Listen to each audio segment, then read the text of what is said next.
Good morning news listeners, welcome to News Channel, New News. We provide the newest news over the world. Mexico City, Gustavo Lopez recognized the boy's clothes first. His tiny frame, pulled from the wreckage, lay over the jagged pieces of what remained of the school. It was his 7-year-old son. He sat in shock for hours, quietly trying to maintain strength for his 9-year-old daughter, who had escaped the school unharmed.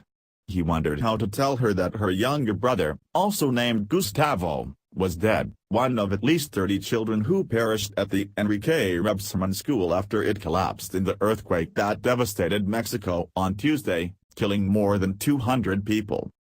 Mr. Lopez waited there for his cousin, Mauricio, who loved the boy and often took him on bike rides and to the movies. By the time Mauricio arrived a few hours later, hundreds of medical personnel, rescuers, volunteers and families were racing around, trying to unearth students still buried in the rubble.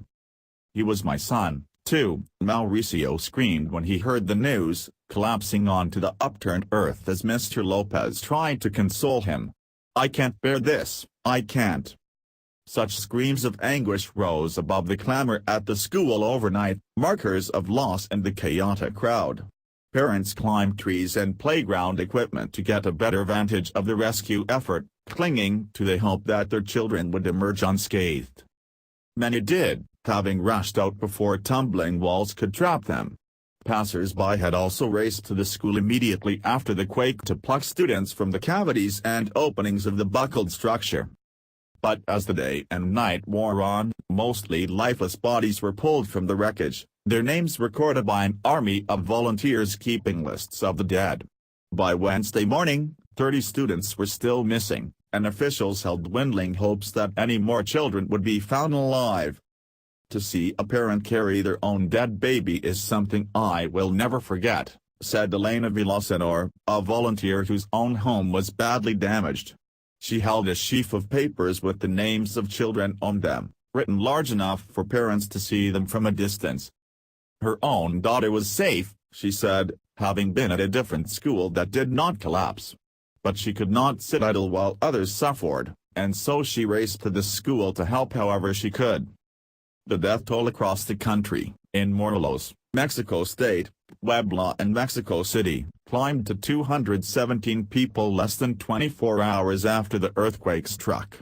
The number is expected to rise even higher, as the rescue efforts slowly transition into recovery efforts, and more of the missing are marked as dead. Watching that number climb, hour by hour across the city and the broader earthquake zone, is a nation already in mourning. 2 weeks earlier, the largest earthquake in a century hit Mexico, killing at least 90 people in the south of the country and offering a grim foreshadowing of the hardships still to come from this one. Perhaps nowhere was the suffering more concentrated than at the collapsed school. The smell of gas, sweat and earth filled the air overnight as people yelled their messages into megaphones. At first, the lights from police cars and emergency vehicles led the rescue. Later, a generator was brought to the scene to power floodlights. Of the 400 students who attend the school, it was unclear exactly how many were there when the earthquake struck on Tuesday afternoon and made it out of the building. The injured, more than 60 of them, were sent to area hospitals, while traumatized parents whisked others to safety. At least 3 parents at the site of Enrique Rebsamen, a Mexico City private school, had been communicating with their children trapped inside.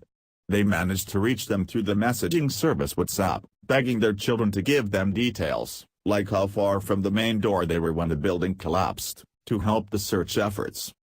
One of the many volunteers, seated at a makeshift desk on Tuesday night, helped keep a list of the injured and the dead. It included at least 5 adults. Residents donned red vests and formed human chains to remove the chunks of concrete from the school's broken edifice. Giant piles of water, medicine, blankets and even baby formula hugged the periphery, brought by neighbors who carted it in by the armful. The solidarity in the aftermath of the quake has been repeated at collapsed buildings across Mexico, a quiet but resolute determination to help. strangers spending hours clearing debris, medics and construction workers plunging into the bowels of broken buildings, students and even children bringing water and food. At the school, the blitz of activity continued all night and into morning. Someone yelled for medicine. "We need clonazepam, insulin, anesthetics, antihistamines and oxygen tanks." Workers wore helmets and face masks. Bulldozers and excavation machines went in and out of the disaster site.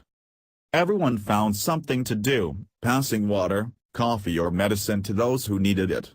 Volunteers called for baby bottles to feed the children still trapped in the wreckage. Every so often, amid the piercing noise of raised voices, grumbling machinery and the whine of ambulances, someone would raise their arm up in the air and others would follow. An odd silence would settle over the gathered. A name would be called. Sarah Ledesma. "Where are her parents?" A paramedic screamed. No one appeared, and the masses voiced her name in somber chorus. Her parents were nowhere to be found.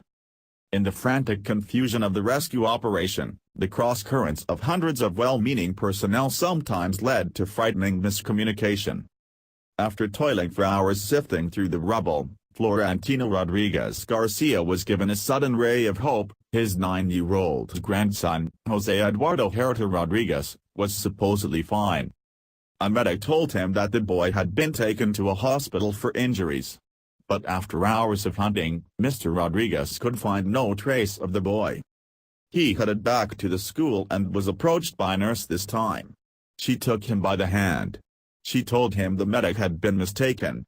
Jose, she said, was still trapped inside. "Please don't tell me that," Mr. Rodriguez screamed, collapsing into hysterics. "They told me he was out.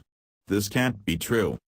We just celebrated his birthday this past Sunday," he told the woman, who listened quietly. "He is such a smart little boy." He melted back into the crowd of anguished parents congregated outside of the school, and waited. And then, an hour later, an arm was raised, followed by others. Silence. "Jose Eduardo Herrera Rodriguez," the crowd began to chant. The boy had been pulled out. He was still alive. May the people affected by the earthquake in Mexico will be given patience, and immediately get help immediately for what happened to them. Thank you for listening. News Channel, New News. Subscribe for more daily new news and have a good day.